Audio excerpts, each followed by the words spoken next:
Your name is Exit. You wake up in a pool of your own blood and discover yourself locked up in a dingy room with a CRT TV and a flip phone on a table. Just when you start feeling that you're probably in a Saw movie, the phone starts buzzing. You pick it up and almost in Jigsaw's voice, a guy speaks up. Hello, Exit.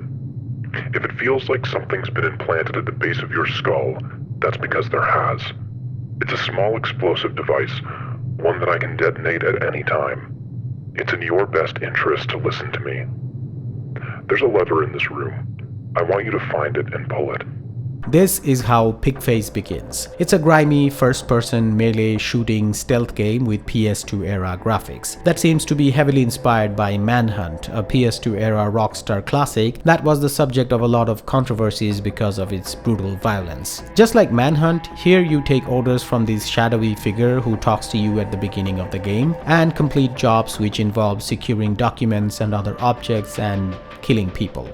I checked out its demo from Steam Next Fest. It had 2 playable levels, one of which is a tutorial. The game's inspiration doesn't end in Manhunt alone though. The mission structure seems to be inspired by Hitman. After the tutorial level, you are given an apartment to live in where you have this laptop which you can use to take up jobs and buy weapons and gadgets. You also have a mirror which allows you to change how your hands look. Once you accept a mission, you are dropped at the mission site in this van where you can pick your loadout before you start hunting. Just like Hitman, the missions can be completed quietly or you can just go mega mayhem on the targets. Although it seems like the level design is more geared toward the latter. There are your standard melee weapons like baseball bats, hammers, axes and guns like SMGs, AK-47s, shotguns and sniper rifles. The melee combat is very simple. You just press the left mouse button to swing your weapon fast and you can hold the right mouse button to throw it.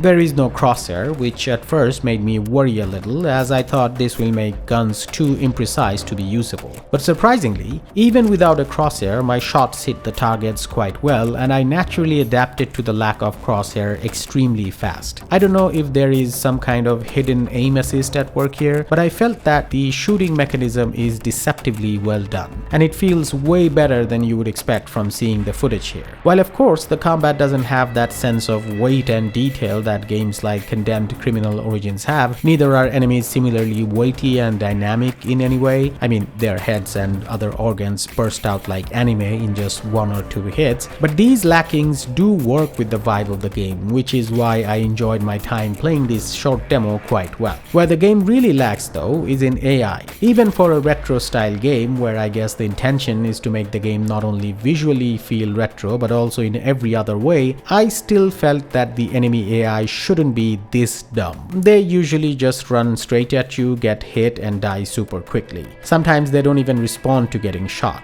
There are many issues with them for sure. Although it is a very short demo and the game is obviously not finished, so by no means am I providing a conclusive judgment here, but combat in its current state feels too easy primarily due to the very basic enemy AI. So that's the area that needs the most amount of work in my opinion. But overall, especially due to the good combat feel, I really liked the demo. It perfectly captures that oily, grimy, scummy visuals of games like Manhunt and Condemned Criminal Origins. The very minimal ambient audio complements it nicely. Even the mission objective in the one mission you get to play in the demo works well. It seems to be a solo developed project. It certainly gives off that vibe. I think within its limited scale, it shows potential for a thoroughly enjoyable experience. The game is set to come to early access in August of this year. The demo is out now as part of Steam Next Fest. Do give it a try. I think you'll like it.